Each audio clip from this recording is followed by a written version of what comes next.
Hey everyone, it's Jesse here at Jesse Lee Strength and Fitness. Do you have some shoulder pain? Well, if you do, this might be the exercise for you.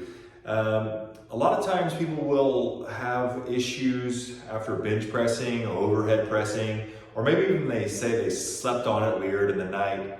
If you think about the glenohumeral joint, it's a fairly shallow joint and the head of the humerus kind of rests in there. If you've had any rotator cuff issues or any other injuries, those muscles can be weak or lax, so the head of the humerus can actually be kind of drifting a little bit. So let's say you've got kind of a bad shoulder position for a bench press or a push-up, and you're like, oh man, my shoulder really hurts when I bench press or push up or do overhead presses or reach out and back into the right or to the left.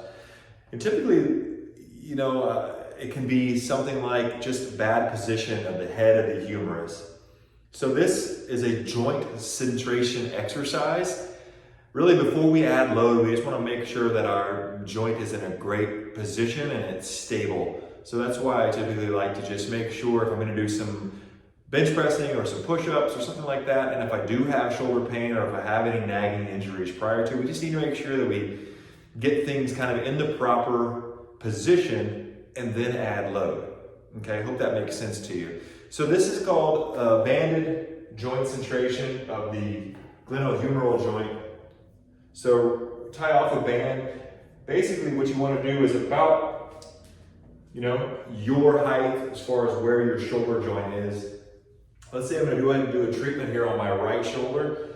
I'm just going to put that kind of passing under my armpit and right in there. I'm not going to put it on my clavicle, that bony structure there. I'm going to try to have it right in that joint where my humerus meets.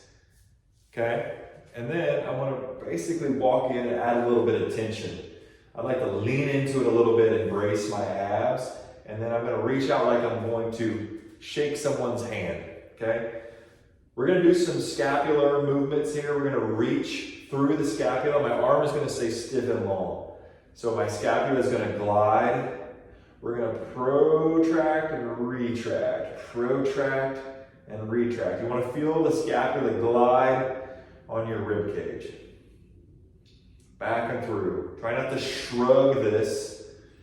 Just get that humerus to kind of be stable and then just move that scapula on your back. After I do maybe 8 or 10 of those, I just want to kind of open up this shoulder here and kind of get into an externally rotated position with my thumb back, and we're going to feel a nice stretch in the pec, and then we're going to go ahead and activate the muscles of the upper back. So from this position, you should feel that humerus kind of being kind of pressed back into position, and I'm just going to do some T's and some Y's, and all the time I'm just trying to stabilize the joint with my upper back muscles. I even maybe just do a little bit of a lat stretch at the top, but just being in that T and Y position should feel really pretty good. I start to practice an internal rotation, turning my thumb down and reaching into the mid-back. This point is where we start to really feel that stretch of that top of that bicep tendon, the anterior delt. And those can typically be tight, overactive, and dysfunctional. 1 second here, I'm going to add my prop. I've got a PVC pipe. And get back into this position. So I'm back into the T, I've got tension, I'm leaning into the band a little bit. I'm going to go ahead and go internal rotation at the shoulder. I'm going to reach into my mid-back.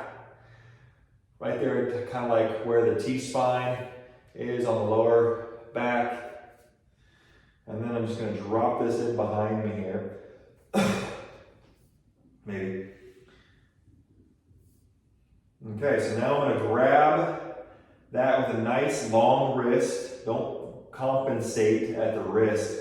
Typically people try to get more mobility by borrowing from other places. They say, oh yeah, I can do this, and then they bend the wrist. We want a nice long straight wrist. So I'm in an internally rotated position at the right shoulder. I got my left hand above, I'm reaching, and then basically I just want to pull the left hand down, and I get some space between my back of my right hand and my lower towards the sky as I get into a nice internally rotated stretch position. And I'm feeling a big stretch in the front of my right shoulder. Feels amazing. I'll pull that down, add a little, and then big back, add some tension. Brace your abs, make sure you're kind of leaning into this. So that band is still acting as a way to kind of add tension to the head of the humerus. And then after that, I just kind of like glide back in, and now I've got really good range of motion in my shoulder. Do some more of these protractions and retractions. It should feel pretty darn good. So that exercise there can be really helpful. You know, you could do those before you bench press, before you do your push-ups. If you have shoulder pain, you can just use it as a treatment. I typically will follow that up with maybe some band pull-aparts or something just to kind of activate the muscles on the rotator cuff. But that should be it. Thank you so much. Have a great day.